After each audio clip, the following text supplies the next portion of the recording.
ऐसी रियासत जिस पर भारत और पाकिस्तान दोनों की नजर थी। एक ऐसी रियासत जो दोनों मुल्कों की सरहदों से जुड़ी थी। एक ऐसा राज्य जो शर्तों के साथ भारत संघ में शामिल हुआ। एक ऐसा केंद्र शासित प्रदेश जिसे लेकर विवादों का दौर आज तक जारी है। एक तरफ यह प्राकृतिक संसाधनों से लैस थी तो दूसरी तरफ चीन से सीमा साझा करने के कारण सामरिक रूप से भी अहम। इतनी अहम कि पंडित नेहरू और सरदार पटेल की बहुत पहले से ही इस पर पैनी नजर थी। आजादी के बाद विलय का मामला जूनागढ़ और हैदराबाद में फंसा था, लेकिन भारत को चिंता कश्मीर की सता रही थी। एक ऐसी रियासत जिसका राजा हिंदू था लेकिन अधिकांश आबादी मुस्लिम। राजा पाकिस्तान में जा नहीं सकता था और वो भारत आना नहीं चाहता था। राजा को अपनी गद्दी प्यारी थी लेकिन उसका आजाद रहना संभव नहीं था। भारत को आजादी मिली तब भारत तमाम तरह के मुश्किलों से जूझ रहा था। बंटवारे की त्रासदी से उपजी समस्याओं ने भारत को अंदर तक हिला दिया था। विभाजन के कारण देश में एक तरफ सांप्रदायिक दंगे भड़क रहे थे तो दूसरी तरफ पाकिस्तान से आए रेफ्यूजीज के लिए इंतजाम करना एक बड़ी चुनौती साबित हो रही थी। इन तमाम उलझनों के बीच देशी रियासतों और रजवाड़ों को एकीकृत करने की चुनौती पहाड़ जैसी साबित हो रही थी। ऐसा नहीं है कि आजादी के बाद ही तत्कालीन गृह मंत्री सरदार पटेल और प्रधानमंत्री पंडित नेहरू को रियासतों को एकजुट करने की फिक्र जगी हो, बल्कि आजादी के पहले से ही वे रियासतों को एक करने की कोशिशों में लगे थे। असल में रियासत ऐसे स्टेट थे जहां अंग्रेजों के अधीन राजा या नवाब का शासन होता था। लेकिन इंडिया इंडिपेंडेंस एक्ट के बाद ब्रिटिश क्राउन की सभी भारतीय रियासतों से सुप्रीमेसी खत्म हो गई। अब इन रियासतों को भौगोलिक नजदीकी के लिहाज से भारत या पाकिस्तान में से किसी एक देश का चयन करना था। उन रियासतों को खुद में शामिल करना दोनों देशों के लिए टेढ़ी खीर की तरह था, जो भारत पाकिस्तान दोनों से सीमा साझा करते थे। यही वजह है कि सरदार पटेल ने जम्मू कश्मीर के महाराजा हरि सिंह को 3 जुलाई 1947 को ही एक पत्र लिखा। उस पत्र में पटेल ने कश्मीर की हालत पर चिंता जताई और भारतीय संघ और उसकी संविधान सभा में शामिल होने में कश्मीर का हित बताया। उसी दौरान वल्लभ भाई पटेल ने जवाहरलाल नेहरू को भी खत लिखा। खत में उन्होंने कहा, आप जानते हैं कि 15 अगस्त को भारत का विभाजन हो जाएगा और हम पूरी तरह से आजाद हो जाएंगे। करीब करीब सभी रियासतों ने भारत की संविधान सभा में शामिल होने का फैसला किया है। मुझे इस बात का एहसास है कि कश्मीर में अलग प्रकार की समस्याएं हैं, लेकिन उसके इतिहास और परंपरा को देखते हुए उनके पास भारत की संविधान सभा के साथ जुड़ने के अलावा अन्य कोई विकल्प नहीं है। ये 3 रियासतें थीं, जूनागढ़, हैदराबाद और कश्मीर। भारतीय स्वतंत्रता अधिनियम के मुताबिक रियासतों के शासकों को भौगोलिक स्थितियों के लिहाज से भारत या पाकिस्तान में से किसी एक को चुनने का विकल्प दिया गया था। ब्रिटिश इंडिया के अंतिम वायसराय लॉर्ड माउंटबेटन ने सभी रजवाड़ों को साफ कर दिया था कि आजाद रहने का विकल्प उनके पास नहीं था। वे भौगोलिक सच्चाई की अनदेखी भी नहीं कर सकते थे। वे चारों ओर से जिस देश से घिरे थे उसमें ही शामिल हो सकते थे। लेकिन इन 3 रियासतों के शासकों ने अब तक किसी भी मुल्क को नहीं चुना था। जूनागढ़ का नवाब मुस्लिम था, लेकिन वहां की बहुसंख्यक आबादी हिंदू। जब नवाब पर भारत में विलय करने का दबाव बढ़ा तब उसने पाकिस्तान के साथ जुड़ने का समझौता कर लिया, लेकिन वहां की जनता नवाब के इस फैसले के साथ नहीं जाना चाहती थी। ऐसे में जब जनता और भारत सरकार का दबाव बढ़ा तब नवाब ने भागकर पाकिस्तान में शरण ले ली। इसके बाद भारत ने जूनागढ़ में जनमत संग्रह कराया। इस जनमत संग्रह में वहां की करीब 99% जनता ने पाकिस्तान के बजाय भारत के साथ जाने का फैसला लिया। इस तरह नवंबर 9, 1947 को जूनागढ़ भारत का अहम हिस्सा बना। हैदराबाद के निजाम के साथ भी यही समस्या थी। निजाम मुस्लिम, लेकिन वहां की 84% के करीब आबादी हिंदू। लिहाजा निजाम भी पाकिस्तान के साथ जाना चाहते थे। काफी जद्दोजहद के बाद आखिरकार 13 सितंबर 1948 को हैदराबाद में सैन्य कार्रवाई की गई। ऑपरेशन पोलो के तहत भारत सरकार ने हैदराबाद पर चढ़ाई कर दी। 5 दिन में ही निजाम ने घुटने टेक दिए। आखिरकार 17 सितंबर को हैदराबाद का भारत में कामयाबी से विलय हो गया। जैसा कि मैंने पहले ही जिक्र किया कि रियासतों को अपनी नजदीकी देश में मिलने के लिए कहा गया था। अगर आप मैप देखेंगे तो हैदराबाद और जूनागढ़ के लिए पाकिस्तान के साथ जाना वैसे भी संभव नहीं था, क्योंकि ये दोनों रियासतें भारत के बीचों बीच थीं।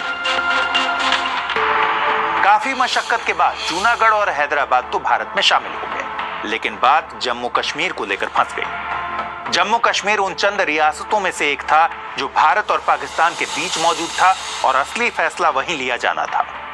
दरअसल अंग्रेजों और सिखों के बीच दो जंगें हुई थी, जिन्हें आंग्ल सिख युद्ध कहते हैं। प्रथम आंग्ल सिख युद्ध के बाद राजा गुलाब सिंह और अंग्रेजों के बीच 1846 में अमृतसर की संधि हुई थी।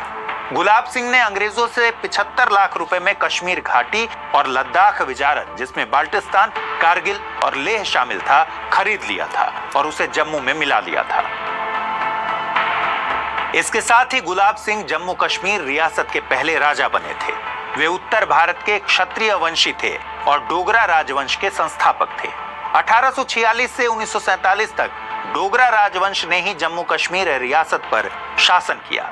ब्रिटिश शासन के तहत 1846 से 1858 तक Jammu Kashmir British east India company के साथ सहायक गठबंधन में एक रियासत थी और बाद में 1947 तक ब्रिटिश क्राउन के अधीन आ गई थी। 1947 में भारत की आजादी के वक्त यहाँ महाराजा हरि सिंह का शासन था। हरि सिंह डोगरा राजवंश के चौथे शासक थे। वे गुलाब सिंह के वंशज थे। उन्होंने 1925 में यहाँ की गद्दी संभाली थी। इस रियासत की एक खासियत ये भी थी कि यहाँ की लगभग 3/4 आबादी मुसलमानों की थी, लेकिन इसके राजा हरि सिंह हिंदू थे। वहाँ के तत्कालीन लोकप्रिय नेता शेख अब्दुल्ला ने कश्मीर के भारत में विलय का समर्थन किया, लेकिन राजा हरि सिंह ने उनको गिरफ्तार कर जेल में डलवा दिया। ऐसा क्यों? ऐसा इसलिए क्योंकि असल में महाराजा हरि सिंह भारत और पाकिस्तान में से किसी एक के साथ जुड़ने को लेकर दुविधा में थे। वो पाकिस्तान के साथ नहीं जुड़ना चाहते थे क्योंकि बतौर हिंदू शासक अगर वो पाकिस्तान चले जाते तो खुद सहज महसूस नहीं करते। इसके पीछे कारण था कि पाकिस्तान की नींव धार्मिक आधार पर रखी गई थी। यह न केवल महाराजा और उनके वंश के लिए बल्कि कश्मीर के अल्पसंख्यक वर्गों के लिए भी तत्काल पैदा होने वाला डर था। जम्मू क्षेत्र के कश्मीरी पंडित, कश्मीर घाटी के हिंदू और लद्दाख के बौद्ध जैसे अल्पसंख्यक वर्ग थे जिनके मन में एक प्रकार का भय समाया था। इसके अलावा कश्मीर घाटी के मुस्लिम, जिनका राज्य की आबादी में तो बहुमत था, मगर वे जातीय तथा भाषा की दृष्टि से पाकिस्तान के मुसलमानों से अलग थे। दूसरी ओर हरि सिंह भारत के साथ जुड़ने के नाम पर भी अलग उलझनों में फंसे थे। वे जानते थे कि भारत लोकतांत्रिक प्रणाली पर काम करने वाला देश बनेगा। उधर पाकिस्तान के संस्थापक मोहम्मद अली जिन्ना की नजर कश्मीर पर थी। उन्हें लगता था कि कश्मीर मुस्लिम बहुल राज्य है और इसलिए उस पर पाकिस्तान का ही हक होना चाहिए। जिन्ना ने संभवतः ये मान लिया था कि कश्मीर की सत्ता को बिना किसी कठिनाई के उखाड़ कर फेंक दिया जाएगा और राज्य पके आम की तरह उनके झोली में आ गिरेगा। हालांकि आजादी से पहले यानी 12 अगस्त 1947 को हरि सिंह ने भारत और पाकिस्तान दोनों को स्टैंड स्टिल एग्रीमेंट का प्रस्ताव भेजा। यह विलय पत्र नहीं था। इसका मतलब था ब्रिटिश साम्राज्य के साथ जारी स्थिति को बरकरार रखना, यानी कश्मीर की स्थिति जैसी है वैसे ही रहने देना। पाकिस्तान ने इस प्रस्ताव को स्वीकार कर लिया और 15 अगस्त 1947 को जम्मू कश्मीर को जवाब भेजा, लेकिन भारत ने इसे नामंजूर करते हुए राजा के प्रतिनिधि को चर्चा के लिए दिल्ली बुलाया। हालांकि इस बुलावे पर कोई प्रतिनिधि दिल्ली नहीं गया। इस बीच पाकिस्तान के गवर्नर जनरल मोहम्मद अली जिन्ना ने भी अपने निजी सचिव को श्रीनगर भेजा ताकि हरि सिंह को कश्मीर के पाकिस्तान में विलय के लिए मना सके। लेकिन कुछ दिन बाद यानी 24 अगस्त 1947 को पाकिस्तान ने महाराजा हरि सिंह को एक चेतावनी भरा खत लिखा। इसमें लिखा था कि अगर कश्मीर पाकिस्तान में शामिल होने में नाकाम रहता है तो भविष्य में एक गंभीर संकट इंतजार कर रहा है। इस चेतावनी ने महाराजा को चौकन्ना कर दिया और इसके बाद पाकिस्तान और जम्मू कश्मीर के बीच आरोप प्रत्यारोप का दौर चल पड़ा। उसी दौरान महाराजा हरि सिंह का झुकाव भारत की तरफ होने लगा। जेल में बंद शेख अब्दुल्ला को रिहा कर दिया गया। शेख अब्दुल्ला हमेशा मुस्लिम लीग और जिन्ना के विरोधी थे। उनकी रिहाई के बाद पंडित नेहरू से दोस्ती और गहरी होने लगी। ये सब बातें पाकिस्तान और जिन्ना को पच नहीं रही थी। जब पाकिस्तान को लगा कि अब कश्मीर भारत में अपना विलय कर लेगा तो जैसे तैसे सितंबर महीना बीतने के बाद 24 अक्टूबर 1947 को तड़के हजारों कबायली पठानों ने कश्मीर में घुसपैठ को अंजाम दे दिया। पाकिस्तान ने नॉर्थ वेस्ट फ्रंटियर प्रांत से कबायलियों को इकट्ठा करके ऑपरेशन गुलमर्ग शुरू किया। आधुनिक हथियारों से लैस और पाकिस्तानी सेना के डायरेक्ट कंट्रोल वाले करीब 2000 लड़ाके कश्मीर के मुजफ्फराबाद पहुंच गए। 26 अक्टूबर तक उरी और बारामूला उनके कब्जे में आ गए। मारकाट को अंजाम देते हुए ये कबायली राजधानी श्रीनगर की ओर बढ़ने लगे। पाकिस्तान ने कश्मीर को हड़पने की योजना बनाई थी। हरि सिंह ने 25 अक्टूबर 1947 को श्रीनगर छोड़कर जम्मू स्थित महल में शरण ले ली। कबायली आक्रमण से घबराए हरि सिंह भारत से मदद की गुहार लगाने लगे। इस घड़ी में बिना विलय हुए भारत ने मदद से इनकार कर दिया। असल में जब भारत और पाकिस्तान का विभाजन हुआ तब दोनों मुल्कों की फौज की कमान अभी भी अंग्रेजों के हाथों में थी। इसके पीछे सोच थी कि अगर सेना की पूरी कमान दोनों देशों की सरकारों के हाथ में दे दी जाती है तब वे इसका गलत इस्तेमाल कर सकते थे, क्योंकि बंटवारे की आग तो दोनों तरफ लगी थी। इसलिए जब हरि सिंह ने भारत से मदद की गुहार लगाई तब लॉर्ड माउंटबेटन ने यह कहकर मना कर दिया कि जम्मू कश्मीर भारत का हिस्सा नहीं है और पाकिस्तानी लड़ाकों का यह आक्रमण भारत पर नहीं हुआ है। भारत अपनी सेना का इस्तेमाल अपनी आत्मरक्षा में ही करेगा, न कि किसी के हमले को बचाने के लिए। इसलिए जब तक कश्मीर इंस्ट्रूमेंट ऑफ एक्सेशंस पर दस्तखत नहीं करता उसे सैन्य सहायता नहीं दी जा सकती। इस बैठक में प्रधानमंत्री पंडित नेहरू, गृह मंत्री Sardar Patel, governor general Lord Mountbatten और तीनों सेनाओं के ब्रिटिश कमांडर इन चीफ मौजूद थे। लिहाजा 25 अक्टूबर 1947 को ही सरदार पटेल के करीबी और गृह मंत्रालय के सचिव वीपी मेनन जम्मू कश्मीर पहुंचे। अगले ही दिन यानी 26 अक्टूबर को विलय के दस्तावेज इंस्ट्रूमेंट ऑफ एक्सेशन पर महाराजा ने दस्तखत किए। उनका मानना था कि जिस तरह जूनागढ़ में जनमत संग्रह के द्वारा भारत में विलय का फैसला लिया गया, उसी तरह कश्मीर में भी जनमत संग्रह कराया जाना चाहिए। उनके मुताबिक जब जूनागढ़ के मामले में पाकिस्तान के साथ हुए एग्रीमेंट को नहीं माना गया तब कश्मीर और भारत के बीच हुए समझौते का भी कोई औचित्य नहीं है। ऐसे में माउंटबेटन ने जिन्ना को भरोसा दिया कि जब यहाँ शांति कायम हो जाएगी तब यहाँ भी जनमत संग्रह कराया जाएगा। लेकिन पाकिस्तान को कश्मीर को हथियाने की जल्दबाजी थोड़ी ज्यादा थी। उसने खुले तौर पर कश्मीर में जंग छेड़ते हुए अपनी सेनाएं तैनात कर दी। इस लड़ाई के कुछ महीनों बाद लॉर्ड माउंटबेटन की सलाह पर प्रधानमंत्री नेहरू ने कश्मीर में पाकिस्तानी सेना की कार्रवाई का मुद्दा संयुक्त राष्ट्र सुरक्षा परिषद में उठा दिया। साल 1948 में इस पर पहला प्रस्ताव आया। संयुक्त राष्ट्र सुरक्षा परिषद की सूची में यह प्रस्ताव नंबर 38 था। इसके बाद 3 और प्रस्ताव आए। प्रस्ताव 38 में दोनों पक्षों से अपील की गई कि जिस देश की आर्मी जहां पर है वे वहीं पर रुक जाएं और हालात को और ना बिगाड़ें। साथ ही ये भी कहा गया कि सुरक्षा परिषद के अध्यक्ष भारत और पाकिस्तान के प्रतिनिधियों को बुलाएं और अपने मार्गदर्शन में दोनों पक्षों में सीधी बातचीत कराएं। प्रस्ताव संख्या 39 में सुरक्षा परिषद ने एक 3 सदस्यीय आयोग बनाने का फैसला किया, जिसे तुरंत मौके पर पहुंचकर तथ्यों की जांच करने का आदेश दिया गया। 21 अप्रैल 1948 को प्रस्ताव संख्या 47 में कहा गया कि भारत और पाकिस्तान दोनों के द्वारा जम्मू कश्मीर पर नियंत्रण का मुद्दा जनमत संग्रह के स्वतंत्र और निष्पक्ष लोकतांत्रिक तरीके से तय होना चाहिए। इसके लिए एक शर्त तय की गई थी कि कश्मीर में लड़ने के लिए जो पाकिस्तानी कबायली लड़ाके आए थे वे वापस चले जाएं और भारतीय आर्मी भी पीछे चली जाए।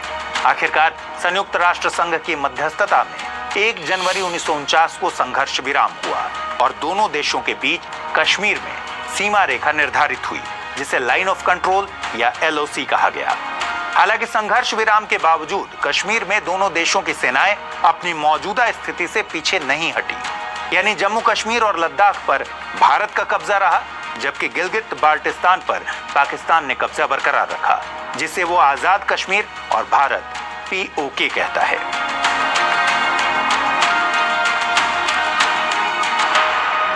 भारत का यह भी मानना था कि जनमत संग्रह के आधार पर सत्ता का निर्धारण राज्य की संप्रभुता को प्रभावित करेगा।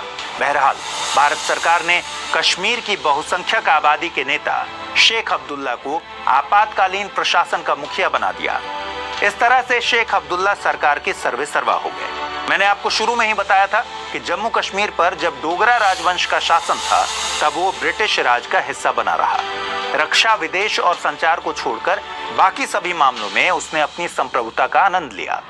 इसने बाहरी लोगों को राज्य में संपत्ति रखने की अनुमति नहीं दी।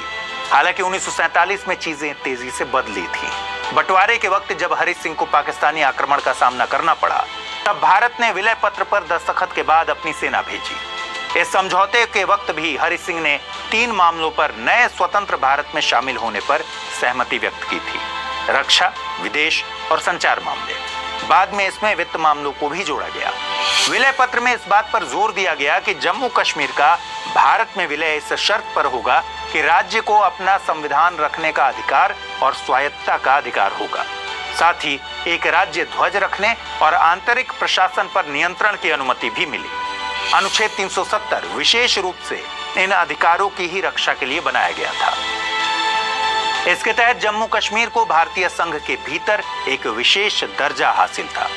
जवाहरलाल नेहरू ने भारतीय संविधान की 7 सदस्यीय मसौदा समिति के एक प्रमुख सदस्य एन गोपाल स्वामी अयंगर को जम्मू और कश्मीर की विशेष स्थिति की रक्षा के लिए अनुच्छेद का मसौदा तैयार करने का काम सौंपा। अनुच्छेद 370 की आवश्यकता का बचाव करने के लिए आगे बढ़ते हुए अयंगर ने संविधान सभा को जम्मू और कश्मीर में विशेष परिस्थितियों के बारे में बताया। उन्होंने कहा, जम्मू कश्मीर राज्य की सीमा के भीतर युद्ध चल रहा है।